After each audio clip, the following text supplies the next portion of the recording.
It's not going to work. Yogi Berra once said, baseball is 90% mental. The other half is physical.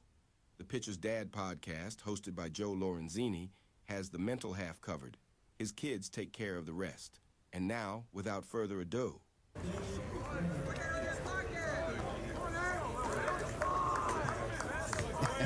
Put it on the pod.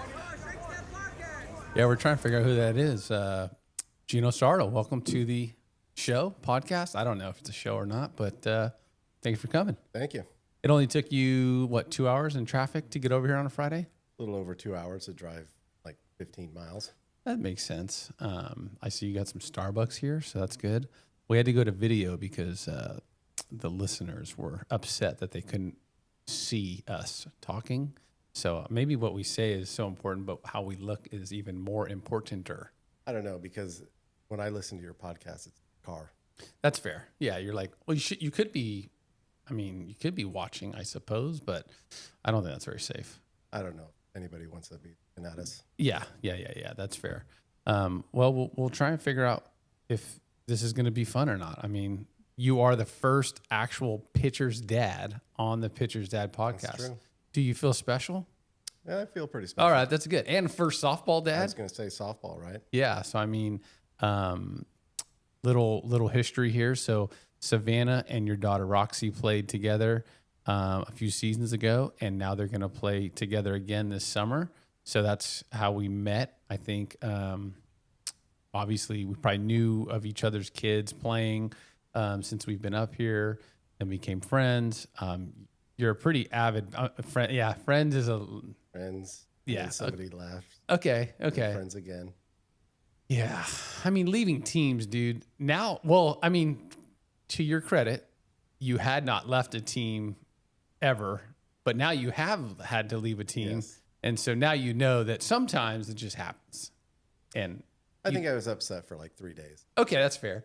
I mean, dude, the fact that you thought about me for 3 days is... I actually have a little pep in my step right now. So the weekend's going to be here. It's good. Yeah. What's new? High school season. Oh, that's right. That's right. So yeah, give me the rundown. So Roxanne started last season, her sophomore season, and then left and didn't play anymore. Probably through March. Started, I think, beginning of March. And then kind of gave up to the fact that she wasn't going to be playing high school softball anymore. And then this year, it just kind of out of the blue. She called me up like at 11:45 at night. I thought she was in bed and said she couldn't sleep, and she brought up the whole softball. Said she didn't want to be away anymore. So, and I'll set it up for you so you don't have to say it. So she was out of school, just some stuff that wasn't cool, tried to address it, didn't get addressed, tried to address it again, didn't get addressed. Then you realize like, hey, my daughter, we don't want to, I mean, as a pitcher's parent, you know, your number one responsibility is to your kid's health and all that stuff. And not that somebody was doing anything malicious or whatever, just it didn't fit, right? It didn't fit the program. So, hey, we're going to just not play high school. We'll just play travel. I think there was an opportunity for her to go play like in Iowa, right? Yeah. Because different parts of the country, the girls, I think their school sports are at different times. Yeah, I think they start in April and go through May, and they end sometime in June, like the second week of June. Gotcha. And so the plan originally was to sit out sophomore year. And then, call it my lack of expertise in softball. Right.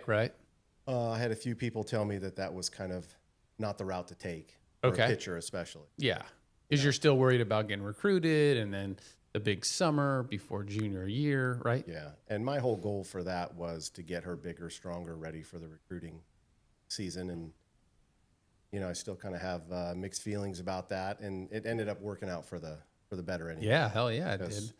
Got to take that time and get stronger and bigger. Now, instead of playing the sophomore year, she definitely got like stronger looking, right? Like, I mean, she was heavy into the diet and and to give people reference. I mean, is she 6 feet? I don't She's 5'10" in cleats. 5'10". Okay, so she's just a tall, slender pitcher, but she started to get buffed and kind of look like, oh shit, okay, she's been working out. Yeah, she really embraced it. I mean, Cool. The biggest part, I think, is the diet, right? For Yeah. high school kids, because they're used to eating Chick-fil-A, Right. dessert, this, that. And she still eats No, I'm sure. quite a bit, but it's, Still a you kind of teenager. got to monitor that. So she really took that and started getting pretty serious about it, and then the working out, because they don't, for softball, I can't remember baseball because it's been so long since I've been out. Yeah. But it doesn't seem like there's a rest period, right? Or even a strengthening period. Time for them to really get serious about their bodies and getting stronger, because college is right around the corner, and it seems like they're playing all year round. Yeah, I think that having, going through the baseball and the softball at the same time, there's definitely more downtime in baseball because, it's heavily frowned upon. You're not going to throw 3 games in a day or a weekend or whatever. But even still, I think the weightlifting part of it, it's definitely just more of a like guy thing, like guys want to lift weights, guys want to be in shape, muscles are cool, whatever, versus like the high school program or the travel ball program saying, hey, you must or you shall, or this is a weightlifting thing. I don't know. Yeah, I just don't think it's placed as heavily on the girls in high school. Oh, not at all. Once they hit college, it really starts to step up. Because, I mean, you've been on the visits, and when I went on the visits, the weight room was a pretty big deal. Yeah. It seemed like they definitely all have, some more than others, because some are like, hey, we share the strength and conditioning with, maybe another sport or whatever. But for sure, there was a workout time, because I'm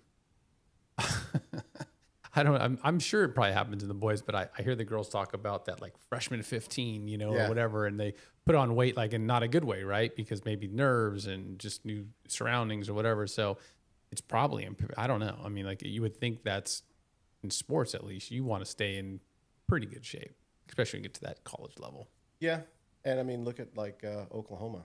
As soon as they pick up somebody, whether it's through the portal or freshmen coming in, they pack on some pounds. Yeah. Quick. Yeah. In a good way. Yeah. In a good way. Yeah. Like they're thinking, your background's baseball, right? Yeah. You were a pitcher. And so, it used to be like frowned upon, right? Like lifting weights as a pitcher. Like, you're not going to do bench press and all these other things, Yeah. I look at it as way back when we were kids and playing, we didn't have this level of competition.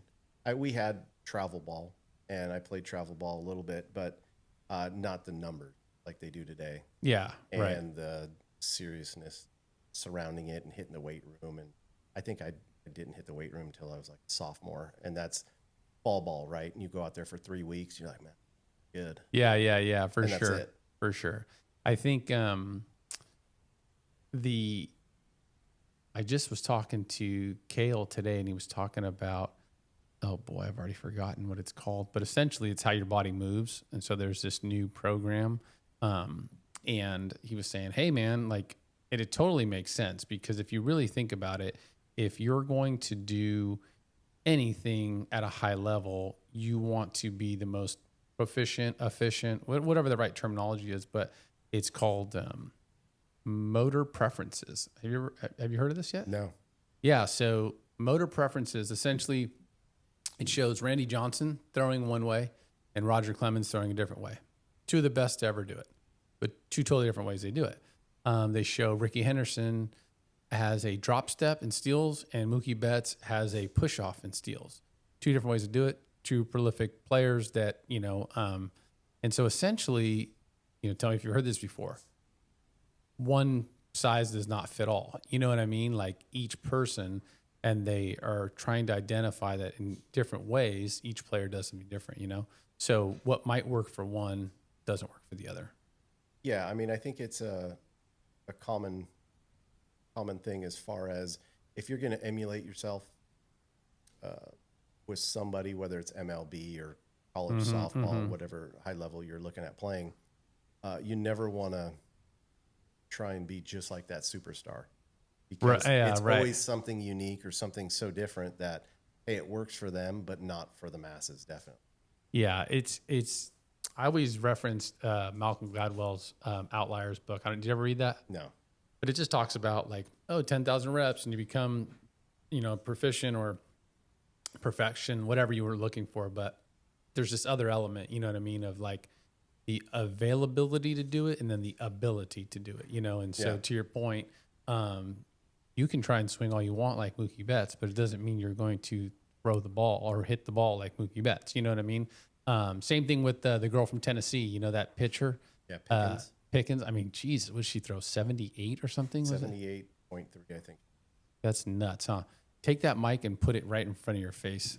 You can bring it out to the side. There you go.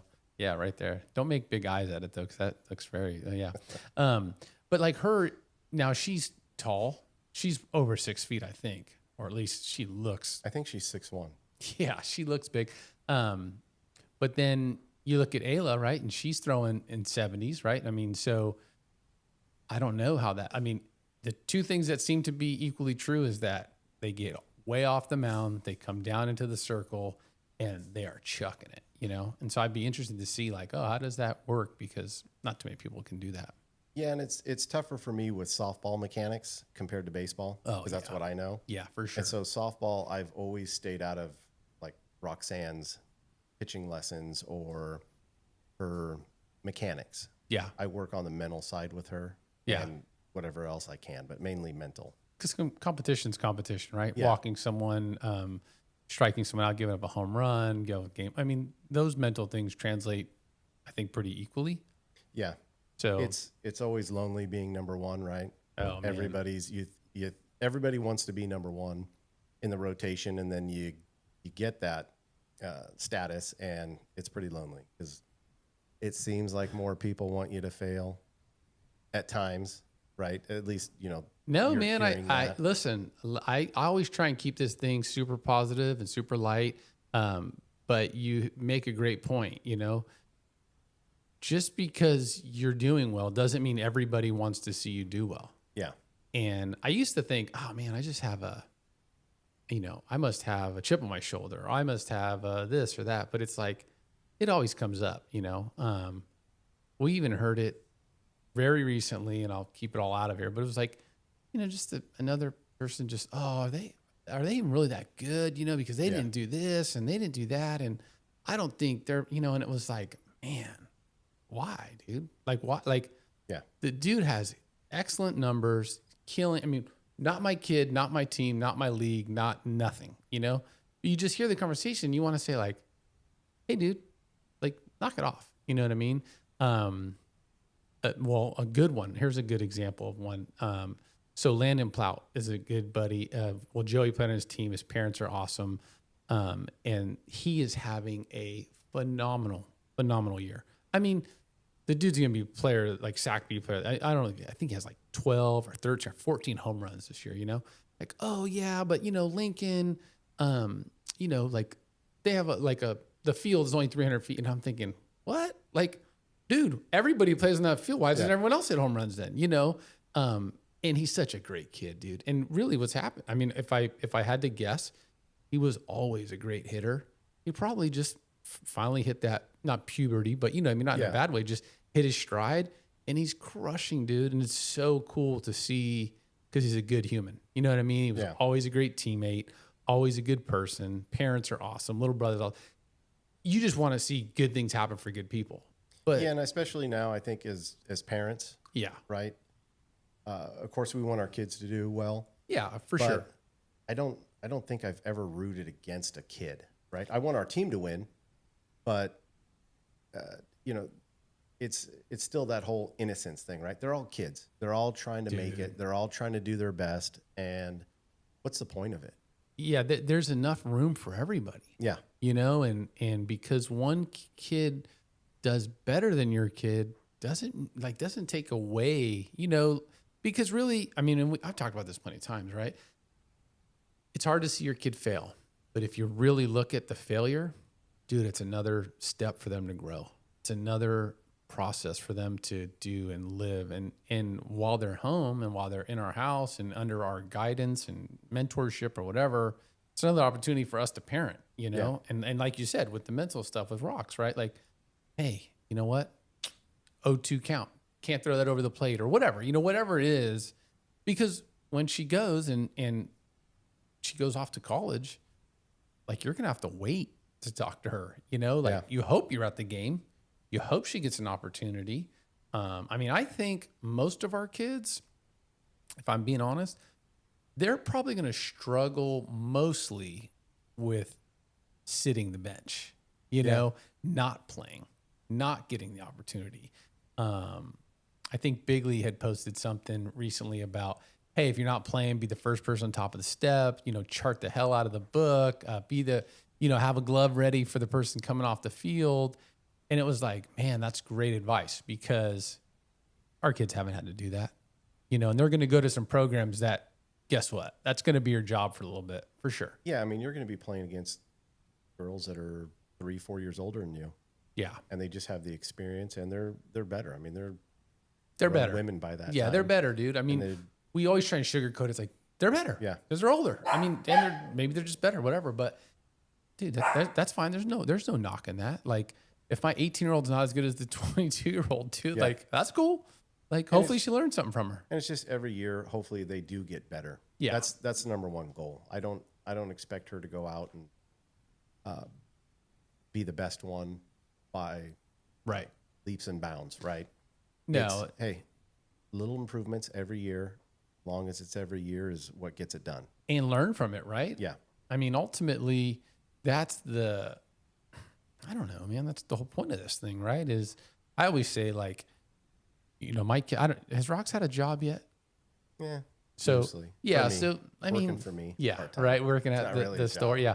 So it's like, you know, they haven't had to work with someone they don't like, for someone they don't like. I mean, they've had coaches, right? And they come home like, oh man, my coach this, my coach that.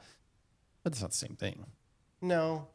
I mean, they've had some coaches that they might disagree with a little bit or not vibe with. For sure. But that doesn't happen very often. And luckily, you know, for Roxanne's case so far, teammate wise, Yeah. she's gotten along with pretty much everybody. College is a little bit different animal. So we got some advice from one of the, I think it was the Padres. And the guy was saying, hey man, like I wouldn't roommate with another pitcher, you know, whether it's big leagues or college or whatever. But, you know, there's a lot of competition and you think like, what? But then you realize, dude, there's only one person in the circle, right? Only one person on the mound. In softball, it's probably worse, right? Because at least in baseball, you know, like, hey, we're going to use... You got a rotation. Yeah, rotation. You got this and that. So I would think in Rox's case, like, I wonder if that will be more of an issue, right? Like, hey, when you roommate your teammate, who you're friends with, because you think like, oh, it'd be easy to roommate or be buddies with the other pitchers, but then there is that competitive part in there. Has that been an issue, you think, or have you seen that? No, I mean, one of the main things I think she was looking for if she was going to come back for high school softball, was she likes to be around other pitchers that are confident and that she knows probably has a step or two ahead of her, because she wants to test herself and see if she can match up. I mean, right now we know that the number one on their team is kind of in a league of her own. I mean, she's like so let's just so Rox now is it called Destiny Christian? Destiny Christian with Ayla Tua, who is by all hands the best in the country. She's probably one of the best pitchers in the country in any high school level, right? Yes. And we've been saying this now for the last 2 years, I think, since high school started. You know, because before high school, she's always been the best, right? 5th grade, 6th grade, whatever. Like, she's always been great. But now that she goes in high school and does these things, you're like, oh, okay. Like, if there was a major league draft for her, we'd be saying, oh, she'll probably be the number 1 overall pick. You know, like, we can't know. You know everybody. I mean, you had some pretty cool, I don't know, knowledge, geek out moments where you would say, hey, did you see so-and-so? Because you'd follow all the pitchers, which made total sense because I think in baseball, I would do that, right? Because I had Joey and we're trying to line him up with all these things. And it was cool. But in softball, you would have, you knew way more of the pitchers, you know, and I would always say, well, I can't know every pitcher, but you can't know 80% of them. It's 85. Yeah, it's about 80 to 90%. Yeah, of them. you know, and you're like, okay. And Ayla's, right up. I mean, I would always say, hey, I don't know the whole country, so I'll say she's top 5, but she's probably top 3. You know, I don't know. Like, it's hard to know, you know. And then if you take it to the two-way player, that's that's right. Because top I mean, 3 she hits minimum. Yeah, You know, yeah. I She's mean, such a that's- good. Yeah. So Rox now plays with her, and what a cool experience. I mean, geez, Lance, just hello, welcome to just. And now I have 2 absolute stud pitchers on this high school team where we already had. I mean, they would like that's what I would joke around about. You know, you remember when all the rankings came out, like, Oak Ridge, phenomenal program, love them, right? Del Oro, Yeah. phenomenal. They're doing great this year. Rockland's doing great this year. Well, if Ayla's on, it doesn't matter who you are. Like, I mean, you know, I don't care. Mix all 3 teams together. You know, I think Savannah the other day, she was just like, you know, hey, you just want to put the bat on ball. Yeah. You know, and when you have, you know, I'm not calling my daughter elite hitter, but you have a really good hitter, you know, where I got a base hit, like that, you walk away from that, right? Because, well, guess what? The 7 innings, there's only 2 hits. You know, be happy you got the bat on ball. And then she cater, right? And I think she said, like, Sav said it was just a great, you know, she just felt like Ayla knows who Sav is, Sav knows who Ayla is. So I'm sure you get up for that moment. You know what I'm saying? And I'm sure with Rox being there, that's got to be a cool vibe for them too. Just to now they know, hey, we don't have to throw every inning, which maybe they didn't anyways. I didn't look at her stats too much because usually it's like, would she have a complete game? Everybody struck out, 1 hit or something like that. Yeah, I think it was maybe 1 hit, but But it was like a weird, I think Lance City called it change up. He was trying to do something funky or whatever. But Rox just had a really good game too, because I felt like Rhonda posted something. Did she go 5 innings, 15 Ks? 5 innings, 15 Ks. Jeez. Now, do I think it was her best game? No, but That's I thought because she you're her threw- dad. Yeah, so I'm really going to scrutinize every game. I don't care if it's a win or lose, you know. But you know, like the game against Del Oro, that was a great game. Oh, you guys did play Del Oro. Mm-hmm. Okay. We lost 3-1. Yeah, and they're good. That is then now Rox pitched in that game. Yeah, she gave up a 3-run jack. Oh, that's right, to Brown. Yeah, Yeah, and good on her, right? Like I think it was a full count. I did look at that. it was a full count. She left one kind of fat, and that's the thing. Del Oro is such a good team. You and can't- she hasn't hit any home runs. I mean, that's her home run for the year. She's a good player, and she can hit home runs, right? And full count, you're not going to walk her because some of the other players on that team are the ones you don't want to give anything. yeah, you know don't what I want mean? to fall behind on anybody. On anybody. Yeah, and that's kind of the SFL, right? I mean, it's cool that you guys played us. You beat us, was it 1-0. Oh, it was one. So it was 1-0.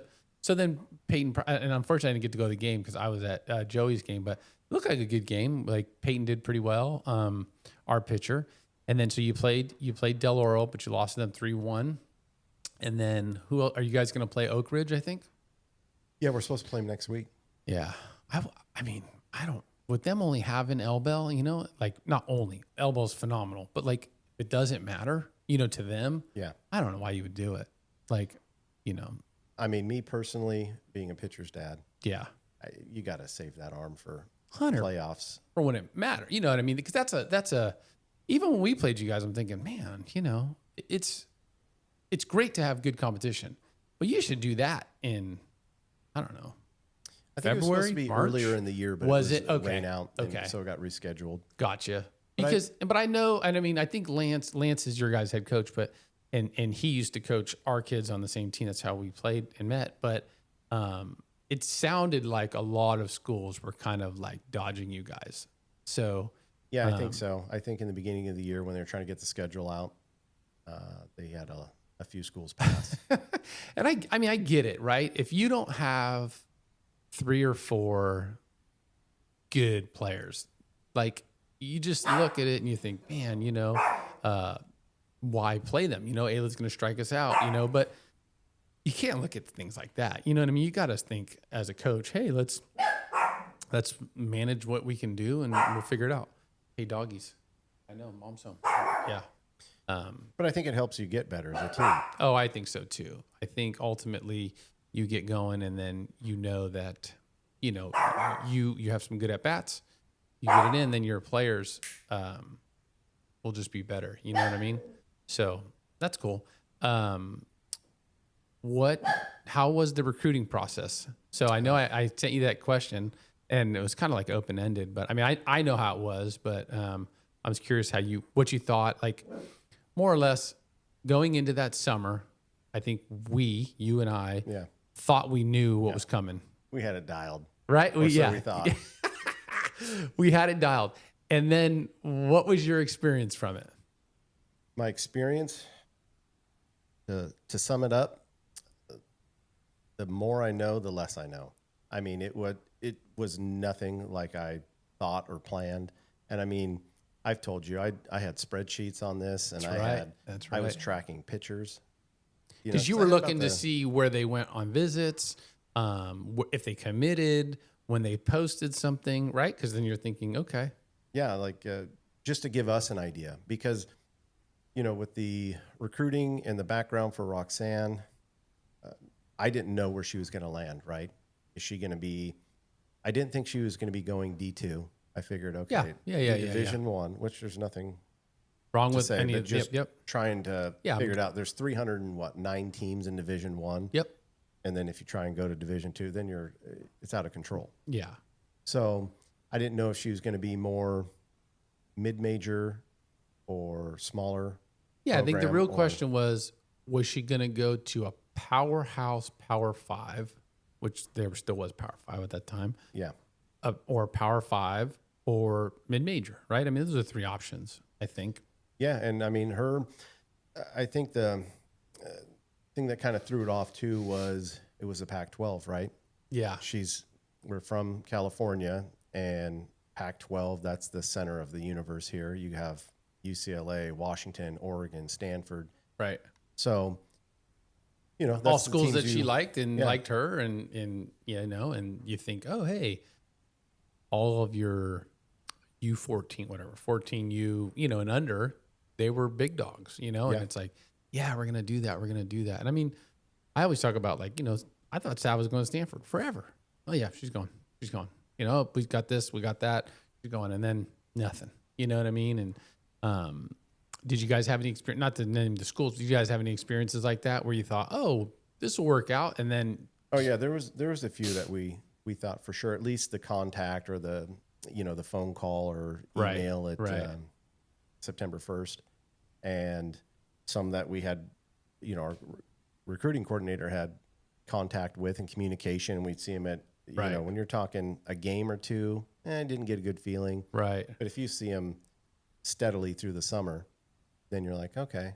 If I remember correctly too, there was one school, the coach was there, saw her pitch, loved her, was like, hey, send me this thing or whatever. And then that was the SAT test thing. Yes. Yeah. So to put it in perspective, so it was like you think and you have these schools lined up and you go, okay, they like my kid. They called my kid September 1st, midnight, texted her, called her, whatever they did. And then they say, hey, we love you. And they say, well, we want to see you in 5 weeks. Yeah. Yeah. It's, that goes, once you get further in the process, you figure out, well, when's the visit going to get scheduled? If there is a visit. Yeah. There was a few that we thought we'd get a phone call and nothing. Yeah. And, the kids take it harder than us. Well, because it's like shitty, dude. It's like getting dumped. Right? Yeah. You're just like, it's heartache, and you're like, well, there's somebody out there that's going to want you, and just stick with it and see where you land. And so, there's that. During that process, there's the whole get invited to camps. And she went to a few camps, not a ton. I mean, I know some that have been on dozens, right? They went to dozens of camps and things like that. You talking about before September 1st or before after? September 1st? Because then there's that rush in August, right? Where it's all the last minute. We fell into that. Like that's where we went to that Mizzou camp, and it was so awesome. She had such a good time, and they were like, "Hey, where have you been?"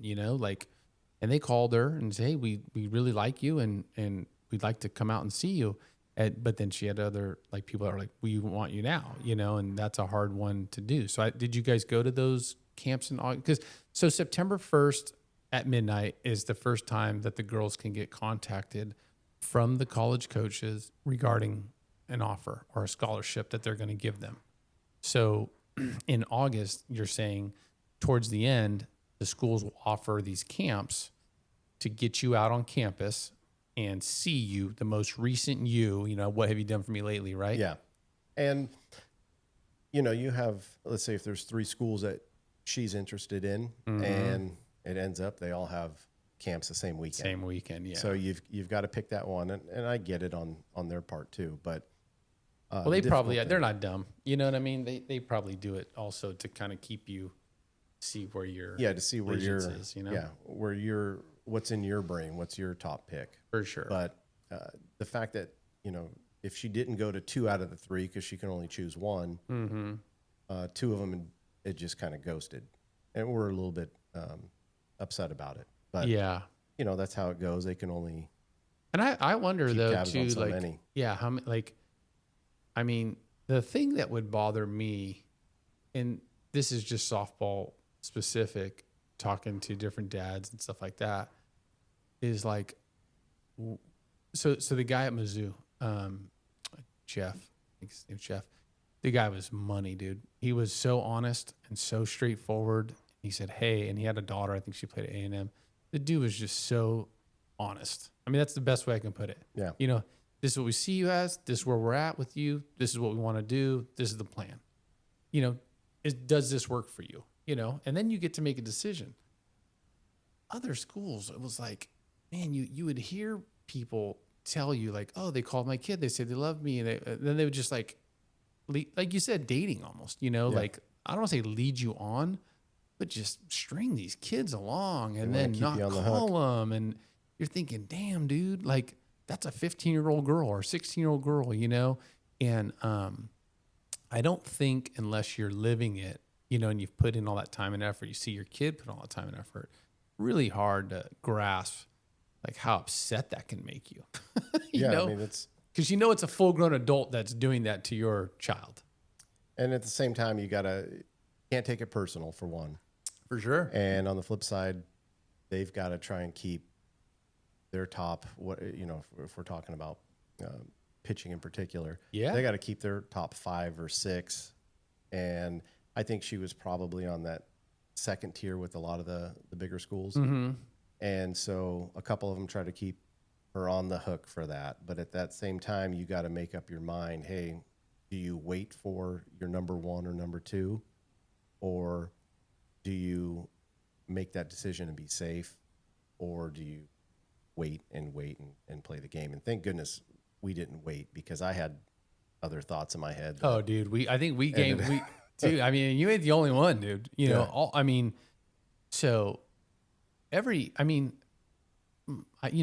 I've never talked to July about their recruiting specifically, but I'm sure they had their choice, so she's the anomaly. I would almost, with Joey, where he could have just picked up the phone and called someone and say, oh my gosh, hey, but that wasn't the case for most people that I know. So I try and liken it to you're going to go somewhere good, but there's some that you have high, just like you may have a school as a 1 instead of a 5 being low, 1 being high. Well, they may have your kid as a 5 and they have 4 kids in front of them. Is that what you mean when you say second tier? Yeah.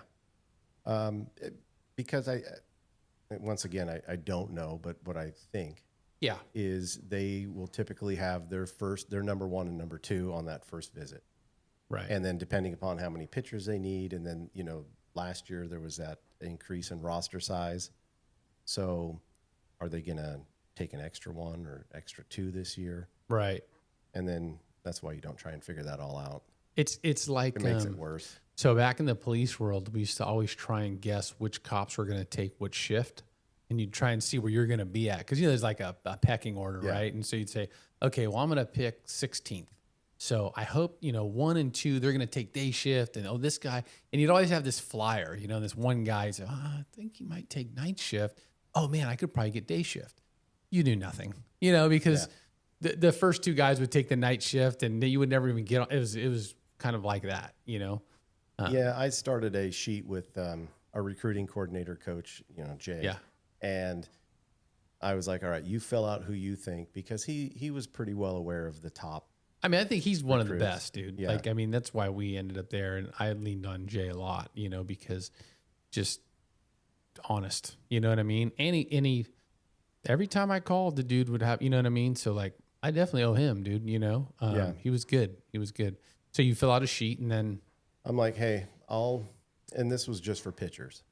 And he had a pretty good idea of who was going where, just because he was having conversations with these head coaches or recruiting coaches, whoever was in charge of the recruiting. Yeah. And I filled out the sheet on where I thought each pitcher would go.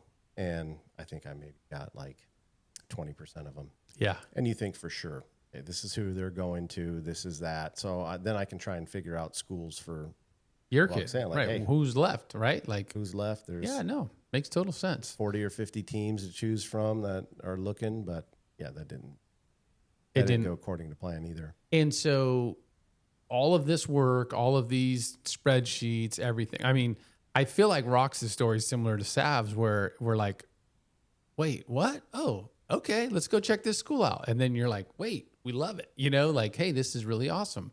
What did she pick? How did that all come about?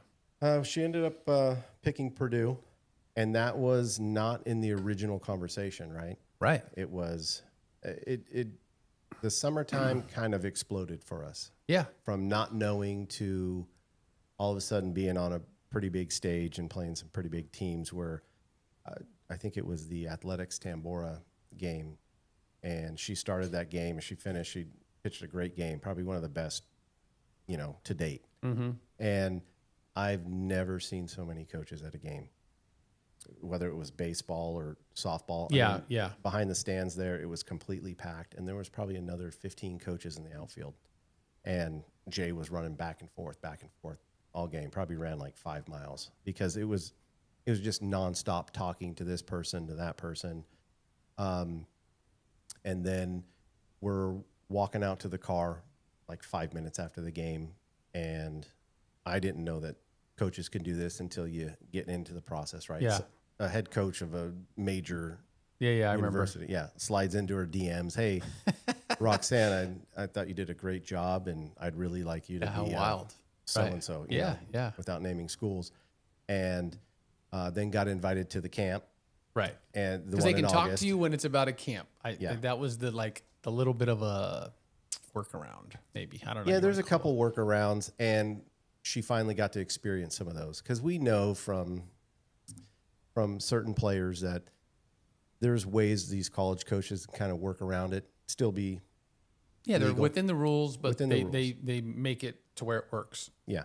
And I think in Rox's, and I can say this because I'm not Rox's dad, but like the team we were on, it was a great team. It was cool. It was good.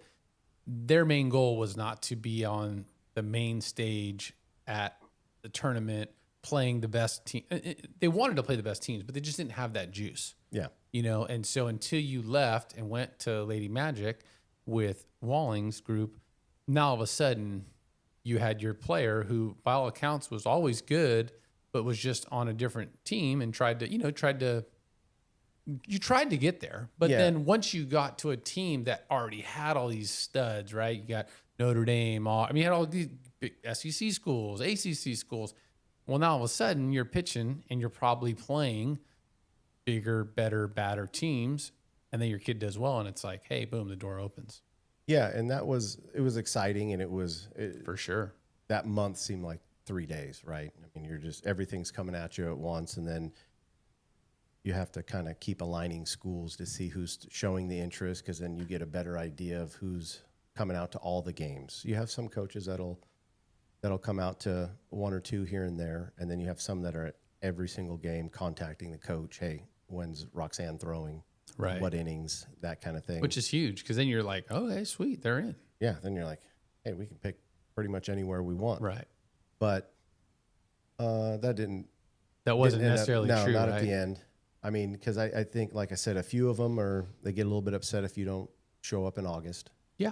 and you can only be so many places at once. Yeah, you did. You had to pick where you were going. And she had to pass up on the Duke one Yeah.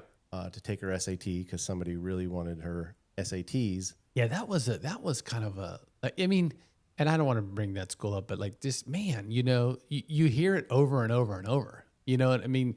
You talk to 10 people, you get 9 similar stories of like, man, just vanished. Was there and doing this and there and vanished. And you're like, man, I wish someone would have told me that when we were 8, or whatever. When we were That 9, was the I would toughest just, one. Yeah, That was I the toughest agree. one to swallow for her and I, right? Because 100%. sure, that one's a lot closer to home. Yeah.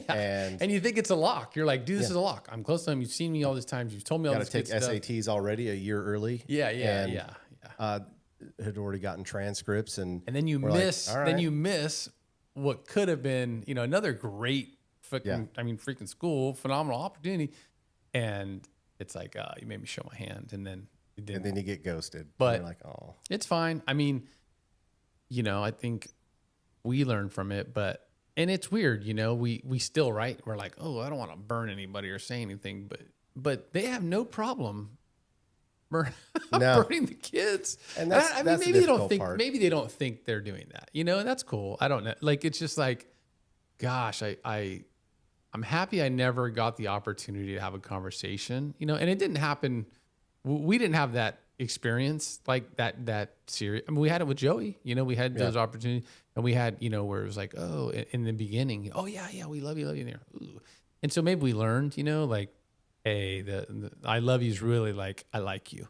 yeah. You know what I mean? And until they offer you to get married, then okay, cool. But in softball, man, it's like the same. And I think there's a certain programs that don't care, maybe, but meaning the college programs don't care, but it does seem like who you play for carries a little bit of weight with how they treat you, because Definitely.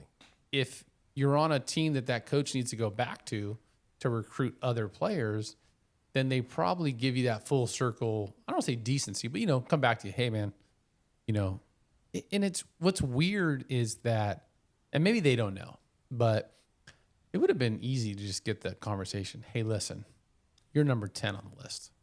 We're going to work 1 through 9.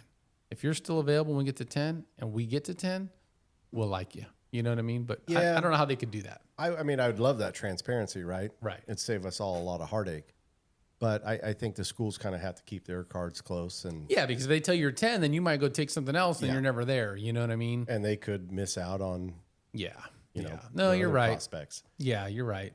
But she ended up with Purdue, which, like I said, it wasn't at the top of that list at the time. Right. And I was like, gosh, I don't even know much about Purdue, and Right. I know that they had gotten a new head coach Okay. last year. And so we went out for the visit, and I mean, it was awesome.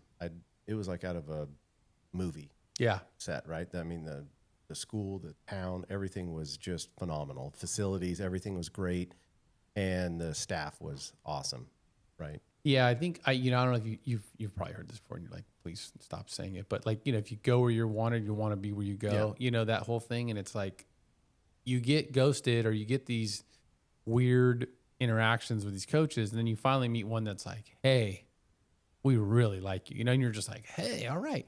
And it's not like you fall in love with the first person that loves you, but just you start to feel some reciprocity, whatever the right word is, but like, oh, okay, cool. Like, I feel like you're telling me how you feel. I'm getting a chance, and that's cool.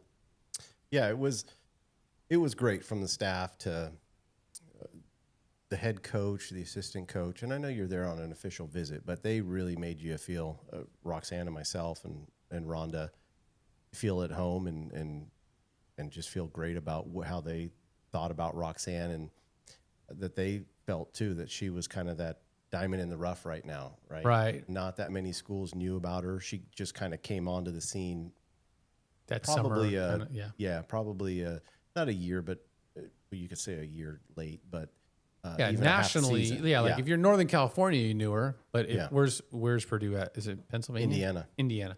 Like in Indiana, they probably don't know her, right? Because the team she played on, she wasn't playing at Top Gun International and going to Texas or where these people might have seen her. But now they're like, hey, which could have been a benefit to her. I don't know. I often ask that question about if you're the kid who gets all the mail and all the flyers. Remember we talked about this? Like we had kids that, these freaking mailers, man. They mean more than they should to the kids because they're these little I love yous, and then the kids post them. And then your kid says, man, how come I didn't get this? I did this and that and that. And you're just like, hey, like if I could tell my old self, like a lot of kids are getting these. And I don't know if it's a bigger letdown if you get all those and then you get no love from them, or if you never got them and you don't get the love from them. I think 100%. I mean, they're teenage girls, right? And even boys, teenagers. Yeah. You see that much love from a school, you're like, hey, this is pretty cool, man. Whether it's Florida State, Florida, Texas, Oklahoma sends you some mail with your name on it, you're like, oh, dude, pretty good. I love this school. Yeah. Right? They love me. Like, like they're sending me stuff. This is amazing. And I mean, from our experience, Roxanne hardly got any mail. I mean, she probably had less than 5 pieces of mail. Yeah, I think Sav was the same thing. I can count on one hand, maybe 3. I'm like, and they were big deals. Yeah, because I remember because I go to the post office or I go to our mailbox, I'd see it in there. And I'd leave it in there. Yeah. I'd call Angel and say, "Oh, dude, hey, Savannah gets home. Let's go and get the mail together." Yeah, have her check the mail because it's a big deal. And I mean, some schools like I think LSU is probably they're the biggest sender of mail. They have to be, right? Because I mean, you see some of these recruits that have 20 pieces in a sitting, and that's great. And I think that's they kind of found out that way, right? Like, hey, these girls love to get mail and.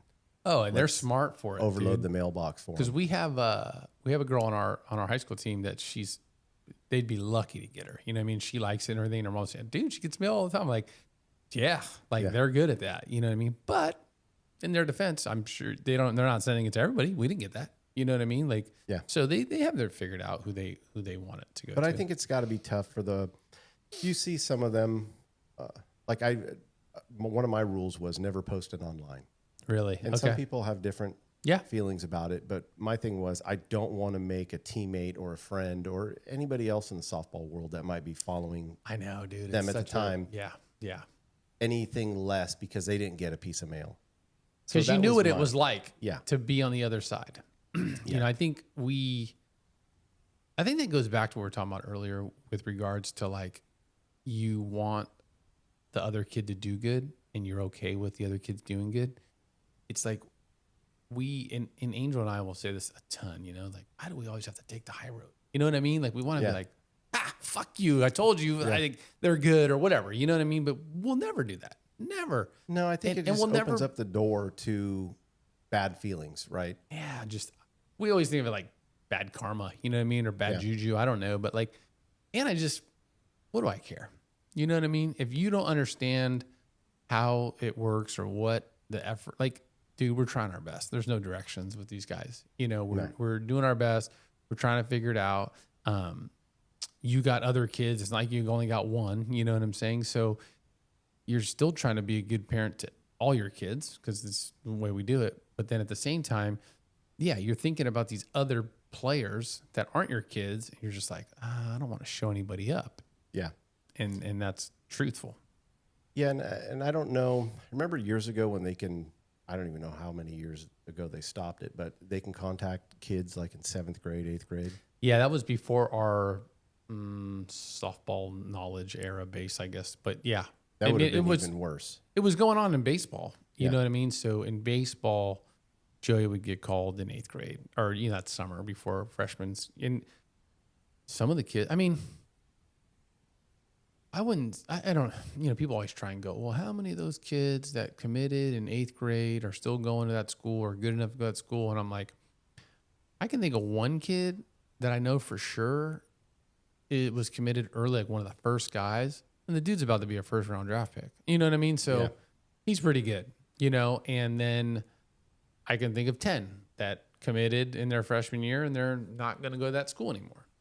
So I think they got it right. I think the delay and the, wait till your junior year. I think they got it right. I think that's smart. Yeah, I think it's a lot easier on them. I think instead of carrying that burden your first year of high school, second year, Yeah. I mean, that's a pretty big stress for these kids if they really want to play at the next level. Well, plus, like, have you noticed anything? So you guys get the offer from Purdue, you commit. That's in the fall of her junior year, right? Sophomore year. No, junior year. Yeah. My bad. So the fall of her junior year, and so like between then and today, I imagine you've watched all the Purdue softball stuff. Yeah. You've watched all their games. You're getting into it or whatever. But you just see there's like, I don't know. Have you seen anything change in the last couple months? Like you're like, oh, okay, that's cool. Or that's, you just start to notice things differently, I think. Yeah, I mean, following Purdue softball, right? Because before it was, like I said, it was all Pac-12. Right. So, right. And that was kind of fun to follow around here. And Purdue's Big 10, Big 12? Big 10. Big 10, okay. And so that's kind of an interesting thing, too, with the realignment. I mean, I know there's a lot of, it's mainly for football. Yeah, right. Football and basketball, that's the two money makers, and that's who's in the Big 10 now? Is it Oregon or no? UCLA, Oregon, Washington, Northwestern. No, they're always in. Yeah. So then you may get some, like, you kind of got a little bit. I think everybody got a little bit of the Pac-12, right? I mean, Yeah. Big 12, got a ACC, few, Big 10, ACC. Yeah.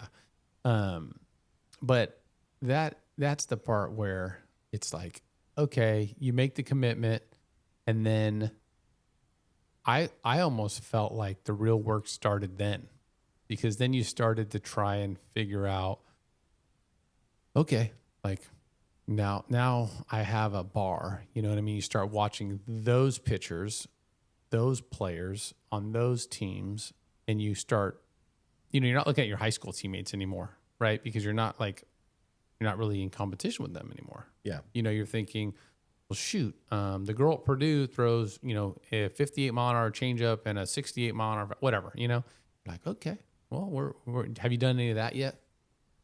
Yeah. I mean, Yeah, now I'm pretty right? familiar with the team and the pitching staff there. And You got who's gonna be going spreadsheets out there. for them or no? I don't have spreadsheets yet. I kind of laid off the spreadsheets for a little bit. That's but fair. I'm looking at like the Big 10 and Jordy Ball's pitching. Yeah. know? Yeah. So Right. she'll graduate by the time Roxanne gets there. But how cool would that be? Oh, dude. Yeah. I mean, and then Nigel leaves Stanford and she goes to Texas Tech. Are they Big 12? Or what are they? They're Big 12, I think. So yeah, like in theory, right? There's big dogs in every conference, Yeah, but you still look at, I think when I was checking the new rankings this week, Yeah. 8 out of the top 10 are SEC. Yeah. That's the one. I mean, yeah, I think it's fair to say, like, that, at least in baseball it is, and in football it is, and in basketball, softball it is. I think golf it is too, Yeah. but I don't know. Like it's just in the portals changed all that, right? But similar to like we're talking earlier. I mean, Nyjah could go pitch for UConn if she wanted to, and I bet UConn would be a top, because I think I just heard today Texas Tech won Big 12, whatever. They're champions of that conference, whatever. I assume Nebraska's doing really good in the Big 10. Is that what they're in? Is that Jordy or is? Yeah, I think they're in 5th. Oh, really? But she's now hitting too, right? Yeah, she's two-way. And She's hitting well. yeah, that's what I think I saw, because I was like, oh, I didn't realize she hit. But so obviously Oklahoma didn't let her hit, didn't need her to hit, probably more likely. Yeah, I don't think. I don't remember her swinging it. I know that they have let pitchers hit in the past. Nyjah, but the same thing, right? She didn't hit at Stanford. I don't remember. She got some at-bats, but that might have been her sophomore year to kind of keep her Happy. and But keep now her there. she hits, doesn't she, at Texas Tech? They'd let her probably do anything. Yeah. I mean, Sit in the principal's chair for the day or the year. yeah, get paid $1.2 million a year or whatever it is now. And dude, good for her. Yeah. Like, hey, have at it. That's wild. What else? So What do your other kids do? My oldest he wrestled in college, Okay. and we were hoping he'd wrestle Yeah. in junior college and he Wrestled in just high kinda- school. he Wrestled in high wrestled school. Okay. and he decided to just stop wrestling. He's done with it. He's done with it. Okay. And then my youngest is in 8th, and he'll be in high school next year, which is hard to believe. And That's crazy. it is crazy. And he likes to play baseball and golf. Those are his two main golf is his. sports. I felt like now. Well, will you think you gonna let him just decide and roll that, or how do you feel about that? Like, 'cause being a baseball guy, and then I mean, I'd love for him to play baseball, right? yeah, And I'd but love golf's for him a to be great freaking sport, man. Yeah, and I think expensive for his his number parents. one position is pitching, Oh, really? Okay. but he just doesn't have that size. I don't know if I want to have him go through that heartache of being 5'3", 5'4", He's not. But I mean, unless he has a big growth spurt. so is Rox the tallest of your kids? No, my oldest son Yeah. So then, by about an inch. yeah. So he's just at 6 feet, just under. I mean, Mm-hmm. if Big Will gets to be 6, I mean, baseball you don't have to be that tall, but for pitching, it doesn't hurt, I guess. I still have him work on the basics pitching wise Yeah. and just the fundamentals and mechanics just in case, right? If he grows 6 inches, I don't want to be behind the 8 ball and not have him throw for 2 years. For sure. For sure. Yeah, I think you're in a better spot now that you got Angela out of the house, or not out of the house, but through school. Rox is currently committed, doing her thing, back in school, playing.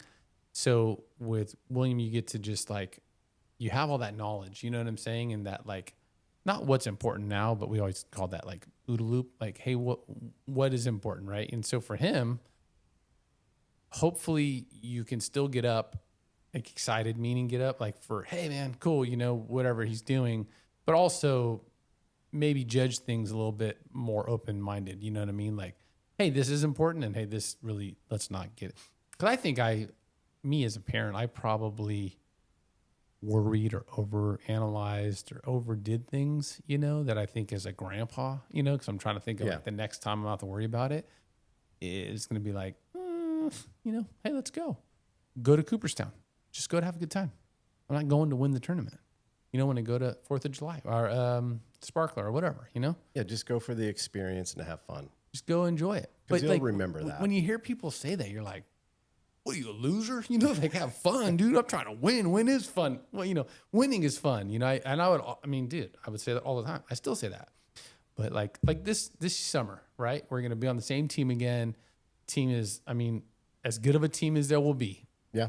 I think it's going to be as good of a team as we've ever been on, with all the girls. For the majority of them, I think they know where they're going. And the real goal will be to get the best 9 on the field, championship Sunday, and try and make a run. But if you don't, you still have a good time. And there's I don't know, there's less stress, I feel like. I think so. There's so many variables now that we've been in it for so long, right? Right. It could be on your draw, who's in your bracket. It's almost out of your hands. And to win the Sparkler or Nationals, Yeah. that's a tough job. Oh, dude. A lot of luck goes into that. You got to have the players for sure. And you got to be on a run at the right time. And I don't want to say it's luck, but luck does play, I think, a role. Let me ask you this question. This is why I should have gave you a precursor to, because I was thinking about it for Joey. So once Rox is committed and now she's pitching in games, you got 3 categories: winning and losing, her statistics, and then just her game. You know what I mean? Hey, and I think before committing, I was probably worried about winning, hey, I want to win the game, let's win. And then statistics, and then the performance, And in hindsight, I think now for us, once he gets committed or whatever, it flipped, and it's not that I don't care if we win, but I care way more about how did you pitch? Have you found any of that? Yeah, I think my number one concern every time is just getting through the game. Yeah. Because I'm a wreck out there. You know that. Where do you sit at the game? I sit Remind all me. the way down the line by myself, or if it's wherever it's shady. Yeah, buddy. And that could be in the parking lot under a tree, as long as I can still see home plate. You see it and be away from the umpire, right? Yeah, be away from the crowd. Yeah. It's too many crazies in softball behind the backstop there. And coach, I didn't want to see coaches last year. I didn't want to know who was there. Yeah.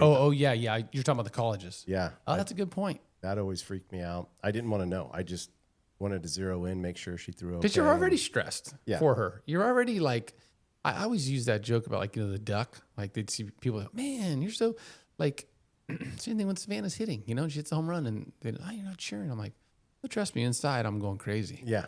But outside, this is poker face, Oh, I'm afraid if I do celebrate, I'll be crying. I'll be so pumped up. I'll be 100%. lose it on the field. Yeah, exactly. And so you're more of the statistics then? I mean, or like where she did in her game, like. No, statistics don't. You know how that is. That doesn't really play a role with me because whether it's travel ball or high school in particular, somebody's always keeping the books on the team. It could be, if it's you doing game changer, 100%. you know how that goes. Dude, I mean, that's dangerous. That could be a whole episode on game changing. That's an episode right there. That's a great episode. Game changer. Because you just never know what's real about the game. Yeah. So I'm more concerned with, okay, are you getting ahead on hitters this game? That's what I'm saying. So you're looking at like now, like let me give you my example. Now with Joey, I'm like, if you have a 2-strike count and you're ahead of them, I want you to finish that at bat before you get to 3 balls. Yeah. You know what I'm saying? Like, obviously I don't want to walk. I mean, I obviously don't want to hit. Obviously don't want to walk, but like, those are the things I think I'm looking at now. It's like I'm just more critical of like decision and same thing like you said. I don't get into mechanics or anything, but I didn't have the same. I wasn't good at baseball like you. You played, at a high level, so like I don't have that. So I guess I never looked back at that. But now I'm just like, ooh, okay. I know what's good and what's bad. Yeah. So I think I computed that way. How they handle themselves. Yeah. How is Joey if something's not going his way or a call or if there is an error on the field, it's always going to happen. That's been, for Joey, that's been his biggest growth, I think, is just getting into like maturity, is that he understands, hey, my job is to throw this ball at that location, at this whatever. And once I do that, that's all I can control. It's the mentality of one of the biggest things I work on with Roxanne, right? Your job is your coach. Most of the coaches, I think 90% of the travel ball coaches and in college are going to call your pitches. Now in college, I mean, they have tablets out and there's so much technology behind what goes into each pitch. It's not just, Coach Bill picking out a number because he just likes that outside corner. There's a lot of metrics that go into that. I think at some point soon they're probably going to have even AI calling the game before the game, right? Right. Because it's so much information in there. But your job is your coach calls a pitch, you're going to throw it there. I don't care if there's a batter sitting in the box, because there's going to be. I don't care who it is. I don't care if it's number 1 home run hitter, power hitter on the planet. They're hitting 600. You're going to throw to that spot. That's what your spot is. And you got to make them miss. So you don't like the shake? You don't like, you mean? I don't mind the shake, but I think that takes a lot of confidence and a lot of know-how. And I think probably the biggest change in like Roxanne's game the last year, she does, they chart all the pitches. Oh, that's right. So when she's not pitching, she's charting, which is probably like a college level. I don't know. I mean, high school maybe they do it. I don't know. Now she loves it, right? Because she's learned a lot. She's really nerdy with that kind of stuff. Yeah. Not that that's necessarily nerdy, but she's overly nerdy. She brings her own pens and color codes things, and Steve loves it. But I think she's learned a lot. It's going to make her a better pitcher. Yeah, I think it did last year. That's cool. So she's understanding that more, and so I think certain games, she can. I would give her the ability to shake. Now I don't know who's going to allow that. I mean, the best one was when we went to UCLA camp a few years back, and Lisa Fernandez is behind the net, and this is the second inning coming out, and she had a great, phenomenal camp. I think I remember this story. It's pretty cool. And I tell Rhonda, I'm like, hey, I think Lisa's calling her pitches right now, and she wants to see something. And there's Roxanne, because it's typically the catcher that you don't know at a camp calling your pitches. And Roxanne shakes her off, and I go, I think she's shaking off Lisa Fernandez. That's awesome. And Hey, she Coach, does it again. I got it. I'm not throwing that pitch. Shakes her off twice and gets out of the inning. And, end of camp, we get to talk to Lisa. And I think that's probably, out of all the camps, UCLA, and especially the person, it's Lisa Fernandez. Yeah. She is the most cordial coach, personality. She's very cool. I mean, She's beginning very of camp, she comes out at the steps, greets all the parents and all the kids, and not fake, like, hey, how she you gets doing? it. No, I think she gets it. Yeah. Because she's like that even when she's walking around a tournament. I mean, she's come up, sat next to me a couple of times, and I remember like just kind of messing with her. I had that dirty mustache at the time, and she's all, damn, that thing's dirty. I'm like, thanks. And she's like, I mean, it brings good luck to my kids. She's like, right on. Yeah. And parents are like, what? You can't talk to her. I'm like, dude, what do you mean? Like, she's cool, She's man. talking. Yeah, she's, yeah, like it's fine. So after the camp, we go, and she probably stayed after camp for at least an hour and a half. Okay. Right, talking to all the kids. And I brought up, I said, hey, just out of my own curiosity, I said, when she was throwing in that last inning, did she shake you off? And she starts laughing. She goes, you saw that up there? And I'm like, oh, I saw everything. Every detail. I'm the pitcher's dad, man. Come on. And she goes, yeah. She shook me off, and Roxanne was mortified. She's like, what? I'm like, yeah, she was calling your pitches, and you shook her off twice. And she goes, at a camp, I'll let it fly. Yeah. She goes, if you come here, that shit's never happening. And I'm like, okay, I get it. Wasn't there a comment though that she made like, hey, I'll always remember you as the kid that like shook me off or something? So in the recruiting process is the emails, right? So we can touch back on the recruiting thing, but it's the emails, and you know that they send out thousands of emails, and how many of them truly are read? Yeah, for sure. They tell us very few, unless they know your name and you have made an impression, whether it's at a tournament or at a camp. And that was shaking off. So that was the title of each hey, this is email the girl that in. shook you off, or what? Yeah. That's funny. I mean, it's smart though, right? I mean, it's you got to stand out. You don't want to be, oh, I'm the kid with the ate my boogers. You know what I mean? Like whatever. But I mean, they tell you to wear certain color ribbons or do this or that. I mean, how much of that works? I don't know. And so then that takes me back to the whole recruiting thing. What do you think your baseline, right? When you first started, I think it was at the same time. Yeah. Because I ordered that book, and I think I told you to order that book. You did, yeah. You were a big proponent of that. Some lady that wrote the book. I think personally, it's How to Get Recruited. Yeah, I think I already thought I knew everything because I had Joey, and I didn't know shit because all of that stuff wasn't. I mean, I've learned it. I still probably don't know shit because, like the last episode, it's all changing. Yeah, it changes every year. Yeah, and I think it changes too it depends upon what club you're on, Staff, what tournament, and, for sure. And so, I mean, that book was a great baseline, right, for somebody that doesn't know. What were some of the big points you got from it? Because that was the one you were like, oh, they'll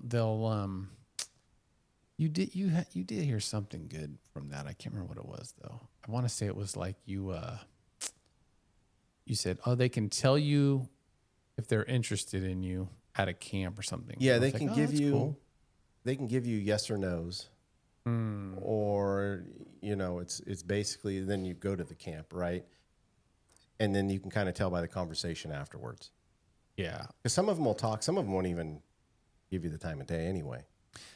The best, like Lindsay and Ernie Munoz at Lady Magic, Sav was hitting there, and Sav had gotten some emails from SEC squad, I forget which one it was, but we're like, oh, hey, like, should we go out to this one? And he's like, if you haven't gotten hard mail, I wouldn't go.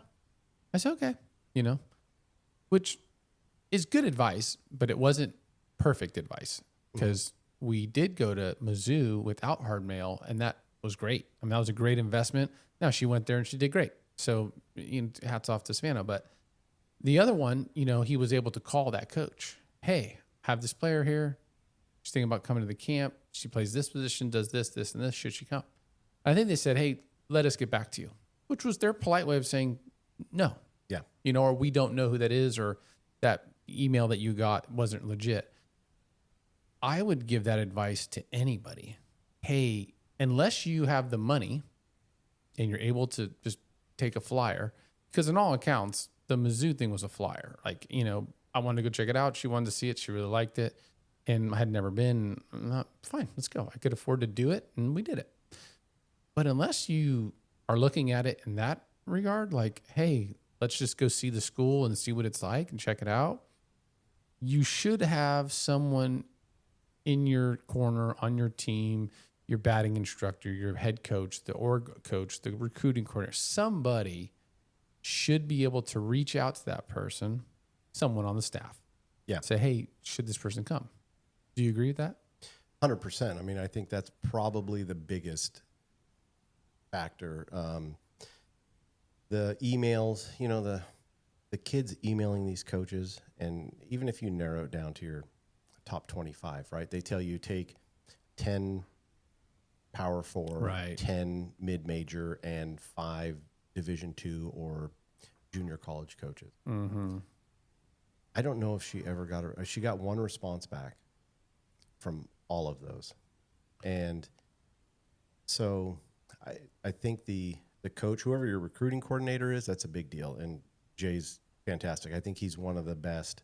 And I don't have a ton of experience with others, yeah, but from what I've seen during games from other coaches and nobody's other well, so like Lindsay, she doesn't coach. She's out there doing it. Jay, he does coach, but man, when he's out there, he's not coaching. You know what I mean? He becomes not a coach really. I mean, he's still a coach, but like he's not anymore. No. You know what I mean? He's out doing his thing. And that's huge. That's so different, because the other teams were at the coaches, they liked coaching, you know what I mean? And then they would have someone else, or they, there's no right or wrong way to do it. It just felt like with us, when it went right, we knew. We're like, oh, this is good. This is like a lot of intel, a lot of feedback. When we were at the Mizzou camp, we met the national guy for Mojo, and he was explaining to me, great dude. He got feedback for me right away. Bam, hey, this is it. And I was like, oh my gosh, there are people that can do it, Yeah. And there's no difference in real life who what you know what I mean? No, I mean, I think it's a not so good sign if a team has a designated parent. Hey, Joe, you're going to be the liaison, okay? Even though you can shoot the shit and talk to just about anybody, it's that relationship that recruiting coordinator or coach has with all the different colleges. Oh, I couldn't agree with you more. I did the recruiting liaison a couple of times. I'm as good at talking to people as anybody on the planet, but I'm still a dad of a player who I don't want to overstep my boundaries. I don't want to and you'd hear these coaches and from all walks of life, different schools, just be like, oh man, this dad, you know what I mean? Or this mom or whatever. And you're just like, dude, I don't have any street cred with these coaches. Well, that's what it's going to come down to, right? When you say, look at this player, it's got to come from someone you valid, trust, and understand this person knows what I like, and they're going to shoot me in the right direction. Yeah, and they may know your style of player that they're looking for. Right. And things along those lines. But it's still a guessing game, I think, because with Jay, he has a great relationship with a lot of coaches, but there are, each year, because he had the 07s before us, there were some disappointments with some of those coaches because he thought he had good conversations with them, and they were telling him things. And he's a straight shooter when it comes to skill assessment and things like. He's not going to sell you a bill of goods and they're terrible, right? Or they're not what they're, for pitching. she throws 68, but they come out to the game and they're throwing 62. He's not gonna do that with anybody. He's gonna be a straight shooter. So that's probably one of my biggest pet peeves is you would at least expect a guy like that to get some honest feedback and for them to be on the level of where that kid stands that they're talking about. Right. And there was quite a few teams that they don't give them that. And it's like, who do they give that respect to? Yeah. I busted his chops a little bit because I was like, man, there was one pitcher on that team that didn't, hadn't been committed. And I'm like, hey, man, you're so good, like, da-da-da-da. And then she did. And I was like, oh, man, I can't really hold that against you. And he started laughing. He's like, oh, dude. But then listen, some kids, some families, they take the first offer they get and they're super happy with it. They hold out and they bet on themselves and they're super happy with it. Sometimes they hold out, they bet on themselves, it doesn't work out. Yeah. And then they that is the gloom, the looming, like, you know what I mean? If I don't take this offer, because as we know, right, these offers have expirations because your kid is one kid they want of 20. And you may not be number one. You might be number 3. You might be number 17. I don't know. But like the lower down the rung, and we didn't touch on this, but you were talking about the visits. I think you had come up with like kind of a little math rhythm, right? You were like, hey, if you get invited to the first football game, you're kind of in, right? Yeah, I think that holds some validity if it's like, what's a big one? Let's say Oregon's playing Alabama. Yeah. Right. And the week before that, they're playing, who knows, Oregon State. Mm-hmm, mm-hmm. Okay. Just because you're on the first visit against Oregon State, I don't think that one holds the weight of a Oregon visit when they're playing Alabama. So it's a week later. So you thought the bigger the game, the bigger the recruit. To a certain extent. Okay. Because if you start pushing back into October, November. Yeah, you might lose somebody. I think that's the danger zone. I felt like we saw the girls who we knew were those top tier girls all go almost on the same visits. You know what I mean? Yeah. It was like a couple pitchers, couple catchers, couple all-star hitters, center fielder, shortstops, whatever. And then you'd see them all in the same pictures. Like, yeah. Oh, there they are at LSU. Oh, there they are at A&M. Oh, there they are at Oklahoma. You know what I mean? You're like, I think it's those top 20. Yeah, like those top 20, you can almost. And they rotated because some of them maybe lived in Texas and wanted to come to UCLA or wanted to see whatever. So I think you understood, like, hey, there's those people, and by those people I mean in the highest regard, like the studs. Yeah. You're like, hey, any program is going to drop what they're doing, take that phone call, and they will take that player right now. And then there's that next group of like, hey, we really want you, but we don't need you if we get this one of these 20. You know what I mean? And so those were in that like early October, right? Because September was kind of filled with them. And I saw girls go because I think Savannah's a good example. Hey, power hitter, you can play the corner, you can play a couple positions. Like, she got all the calls on September 1st, but she wasn't like, hey, come out this week. It was like, hey, come out in October. Because they were like, hey, maybe they could get a super stud pitcher or something, and then the stud pitcher could play for, I don't know. You know what I mean? She was in contact and like, hey, let's go on this visit, let's go here. And it was scheduled. It just, the big powerhouse schools, they were, because we were actually at Arkansas with Sav, and Arkansas had their softball recruits out there. And that's when Savannah met Courtney Deifel. She was great. Hey, I want to talk to you about, this, that, and the other. And one of the girls that ended up committing to Arkansas, shortstop from Arkansas, she was at the Mizzou camp and she came running over. She's like, Sav, what's up? And I was like, oh, hey. We were there for her brother though, right? Yeah. She's like, hey, are you here on the visit too? And she's like, oh no, I'm here for my brother's visit. And then she looks at the head coach. She's like, oh my God, this girl hits tanks, She's like, oh yeah, we heard, So it was a really cool moment, I thought, you know what I mean? Because it was kind of like, hey, other players hold you in the regard that you could be here. You know what I mean? Top studs know who you are. Yeah, like that's cool. That was a cool moment, I thought. And we're like, all right, cool. And then, it was just like we had never been. And now, geez, like Arkansas is like number 1, number 2.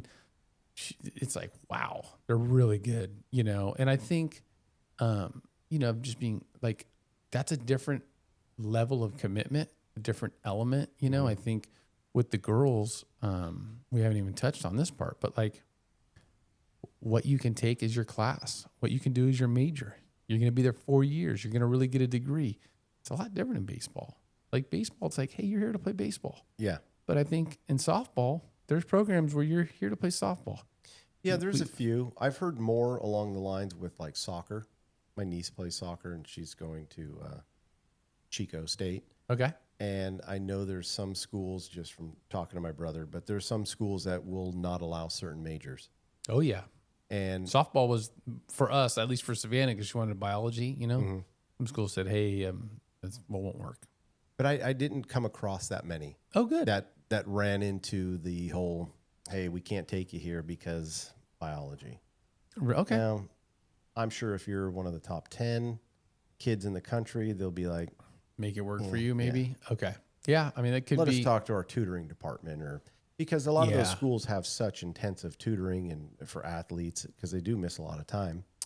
We have found that they will line you up with professors that are pro athlete or pro.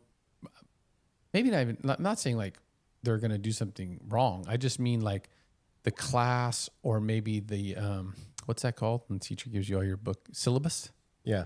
You know, lines up with a traveling program. You know, but being honest, right? Baseball, you're if you're there for that, right? You're there to play baseball. Yeah. You get better at baseball. Well, and there's even nowadays with some of these student athletes that get so big, you know, celebrity status wise, Oh yeah, they don't jeez. even go to school. Oh yeah, I saw that. I think the Livy Dunn girl. They're didn't they? homeschooled. Yeah, Yeah, she I was think- saying it was like dangerous or something to go to class because she was so famous. Or I think whatever. Angel Reese and Livy Dunn and Yeah, they stopped going. I mean, LSU looks pretty fun, man. I can't lie. That looks like a cool place to be. Tennessee, I think, is one. Tennessee looks pretty cool too. Hopefully, we'll get to just kick their butts instead. Yeah. You know? Arkansas is pretty fun, dude. I mean, we're watching. I got the game on right here. The baseball environment there it's unreal, especially for a college environment because it's just. But you know, think like, man, my kid's going to be out there and. Yeah, I mean, that's I pretty hear a lot of crazy. crazy things. When you see it on TV, right? Yeah. SEC baseball is a completely different animal. I can't believe how many fans are at these games. 15. I think they said there's going to be 16,000 tonight. That's crazy. It's pretty good. How many were at the A's game last week? It was probably around 10 or 11. Yeah, I mean, right? know? But don't get me wrong. It's Arkansas versus Texas. Pretty big matchup, but still Major League Baseball. Yeah. You know, They're pulling those kinds of numbers. yeah, it's kind of wild. So let's see, what else did we? So you got Purdue, you got travel ball. I mean, I don't know, dude. With you got anything else? Yeah. Now, what are your feelings or thoughts on? You see a lot of these recruiters online, right? Social media. Hey, I'm an expert. I'm an ex-coach, or I'm currently coaching. Is that for this starting to school. come out for softball? There's some, but not. They're not trying to recruit, but it's more or less they're giving recruiting advice. Yes. The whole thing about, hey, don't wear slides or Crocs in between games. Don't have your parents bring your water. Oh, or your bag or whatever. You know, that kind of thing. The standard stuff. Don't wear earbuds or the headphones. Really? I How haven't much seen of that do you think even comes into play? I think I heard it best from one of these in-home visits we had, and he's like, "If you're good, you're good." You know, Right? like if you're worried, we did have that happen in one of the recruiting things where it was like one of the schools didn't like earrings. Hey, it's gonna wear those earrings. You know, I was like, what? Like, it was weird. That is kinda weird. Yeah, and we're like, okay, so you know, maybe there's a you know, something to be. Dude, I at my high school, I remember you couldn't wear your hat backwards. No long hair. You know, I thought those days were over, but you know, guys our age are out coaching, and Yeah, if they were raised in that environment, maybe they, you know, I get once you're on the team, yeah, right? Like the Yankees, no yeah, beards. for sure. For sure. But I can't see a top talent. If you're in a top 10, top 30 kid and they see you in Crocs after the game, what are you supposed to keep your... I know you got to wear turfs, but these kids are at the field for 10, 12 hours. Your feet are going to be shaped like baseball shoes. Yeah, I think if that coach is looking at that, they're probably just not that into you. Right? I mean, like... It's got to be an excuse. Yeah. I'm waiting for these... like in baseball, there's consultants to get you recruited. So imagine instead of Jay or instead of a recruiting coordinator or whatever, there's a guy, and you say, "Hey man, here's $2,500. Pay him. Send me all your videos, and then I'll call the coaches that I think you play for." Because I used to coach in college, and I know some guys or whatever. Now, that can be really good because if you don't have like in baseball, you may not get the run, or you may not get the you may not have the good recruiting coordinator. Yeah. Or you may be on the team that you feel like my coach doesn't want to sell me or whatever. I don't know. You may not necessarily be on the great field for but that in tournament. softball, it's wild because I'm like, man, I'm surprised they don't have more of those. You know what I mean? Because it seems like softball, people spend a lot more money, right? Parents are more apt to spend money. I think we're crazier in softball, way crazier. Yeah. Because we're just, I mean, it's a shorter window. There's no major league, right? There's this athletes, but that's not really, Yeah. Most girls are like, hey, I want to have a real job after college. Most. They might go play for a year or two, but it's not like I don't think it's the It's not goal. at that level. It's not the goal. Where you can really make millions of dollars. Yeah. There's been a couple, I think. Yeah, but signed for $1 million. You look at the best softball players, and it looks like they still, I mean, I don't mean to sound mean, but it looks like they're still offering hitting lessons. You know what I'm saying? And it's like,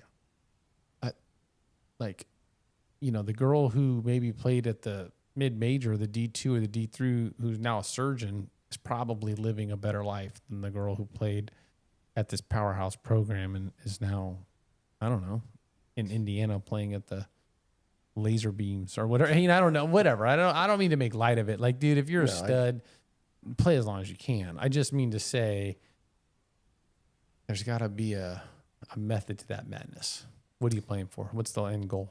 Yeah, I totally agree. I mean, for, what is it, probably 99% of them, it's going to be to get through college, get your degree, and start your career.